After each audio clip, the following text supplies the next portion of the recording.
Hello everyone, welcome back to another video. So I've had quite a few people asking me how I did the camera system here. So I'm gonna just quickly show you what I did to get this to work. Okay, I've taken off the resource pack so you can better see what's going on here. So the player model itself is this armor stand.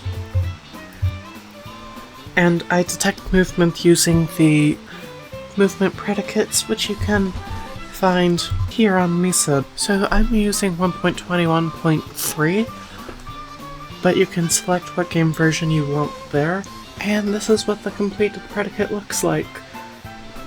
It's under Entity Properties, Player, and then I just have a predicate for all of these inputs, including some for pressing multiple at the same time, like forwards and left, to make going up and to the left a bit smoother. So I just take this predicate, I stick it in the game, and now I can detect for it.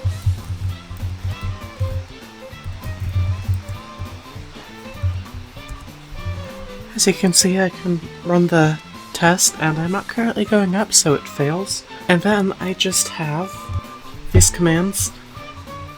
These are macro commands, as shown by this, but you might not need that. I'm only using it so that I can easily control players' speed in the game itself. Taking this line, for example, it detects if the predicate of me pressing the forward button is being triggered, and if the down one is not being triggered, unless there's air below the player. It sets the motion NBT data to that macro that I've got set, but you can use other numbers. You don't have to use macros for this if you want. And then after detecting for the macro and then applying the motion to the armor stand, and now when detecting for the predicate and then applying motion to the armor stand, we can now move around. But that's only half of it. If you pay attention, we're not the armor stand, we're above the armor stand. How does that work? Here, can't see it because it's air, and I'm just gonna quickly put the resource pack back on to make everything look a bit nicer. I've got this entity, which is a block display entity that is set to air, but I'm gonna change it to stone. And you can see it is above the player. So the armor stand, this entity, teleports the camera block display above it and to a bit of an angle. And the display entity is what the player spectates.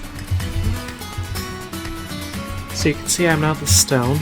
But if you've dealt with teleporting entities, you might, especially in spectator mode, you might know that they're fairly jittery. And I'm using Axiom here for this. So I've got the interpolation and teleport both set to 6. I think you'll just need teleport to move it around, but it's easy to set it to, easy enough to set both of them. But teleport is the main one that you need to focus on. I'll show you what it's like setting the interpolation to 0 and why you want the interpolation on. It looks like this, which isn't great. Setting it to 1 works better, but it's not perfect. I've got it set to 6 to give it a nicer flowing around look to it. So when you move around, it looks like the player moves slightly ahead of the camera entity.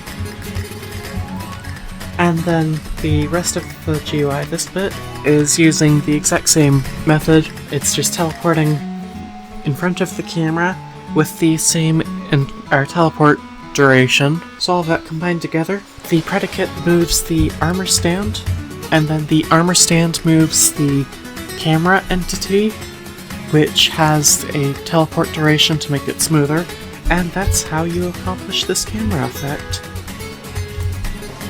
I hope that explanation made sense. If you enjoyed the video, please make sure to subscribe. I'm trying to hit 1,000 subscribers by the end of the year, so if you could subscribe, that would be greatly appreciated, and I'll see you next time. Bye!